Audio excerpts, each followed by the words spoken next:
Isang mapagpalang araw po sa inyong lahat. Ngayon po ay April 26, 2026 at tayo po ay nasa ika-4 na linggo ng Pasko ng muling pagkabuhay. At ngayon ay tinatawag ding Good Shepherd Sunday, World Day of Prayer for Vocations.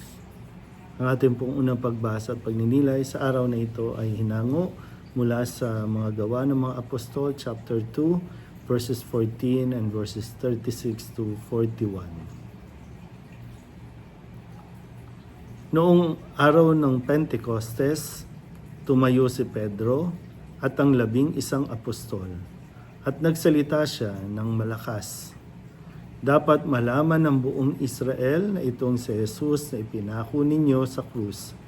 Siya ang ginawa ng Diyos sa Panginoon at Kristo.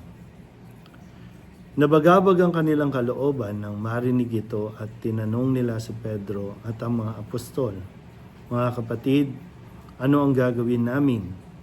Sumagot si Pedro, "Pagsisihan ninyo talikdaan ang inyong mga kasalanan at magpabinyag kayo sa pangalan ni Jesucristo upang kayo'y patawarin at ipagkakaloob sa inyo ang Espiritu Santo. Sapagkat ang pangako'y para sa inyo at sa inyong mga anak, at sa lahat ng mga nasa malayo, sa bawat tatawagin ng Panginoong Diyos." Marami pa siyang inilahad upang patunayan ang kanyang sinabi at nanawagan siya sa kanila, "Lumayo kayo sa masamang lahing ito upang kayo'y maligtas."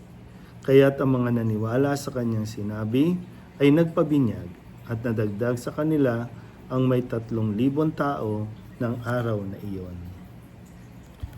Ang salita ng Diyos.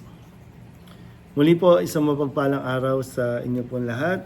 Tayo po ay nasa ika-4 na linggo ng Pasko ng muling pagkabuhay. Noong nakalipas na linggo ay pinagdiwang natin ng Divine Mercy Sunday. Ngayon naman, tuwing ika-4 na linggo ay ang pagdiriwang na tinatawag na Good Shepherd Sunday at ito ay inilalaan din bilang panalangin para sa bukasyon, no? Pandaigdigang bukasyon, lalo na sa bukasyon ng pagpapari, no? Na kailangan natin. Dahil katulad ng mga narinig natin sa unang pagbasa sa mga gawa ng mga apostol, kung saan sila yung mga naunang tinawag ng Diyos at itinilaga para sa isang natatanging gawain, ang pangunahan ng simbahan sa pagpapalaganap ng mabuting balita at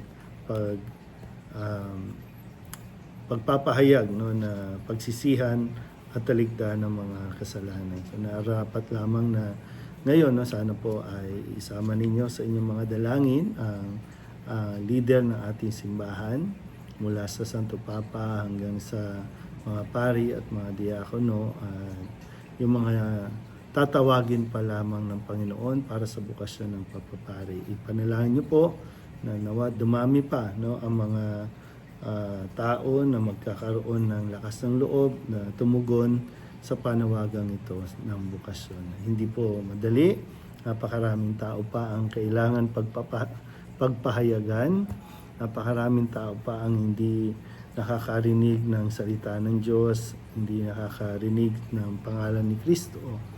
At dito, no, sa ating panahon, mahalaga po talaga na ang mga naglilingkod sa ating pamayanan, mapasimbahan man o sa pamahalaan, nararapat lamang na lagi tayong naka-angkla, no, o nakasunod sa aral at halimbawa na ipinakita ng ating mabuting pastol, walang iba kundi ang ating Panginoong Jesucristo.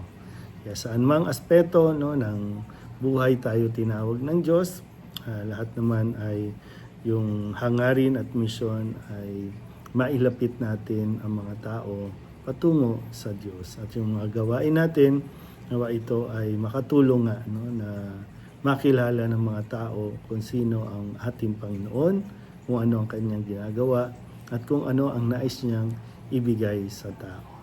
Kaya muli, ang dalahin ko po, magdasal tayo para sa mas marami pang bukasyon, lalo na sa bukasyon ng pagpapari o relihiyoso. Nang sa ganon, mas maraming tao pa ang mabiyayaan sa pamamagitan ng paglilingkod ng mga pari. Muli po, isang mapagpalang araw sa inyo po lahat.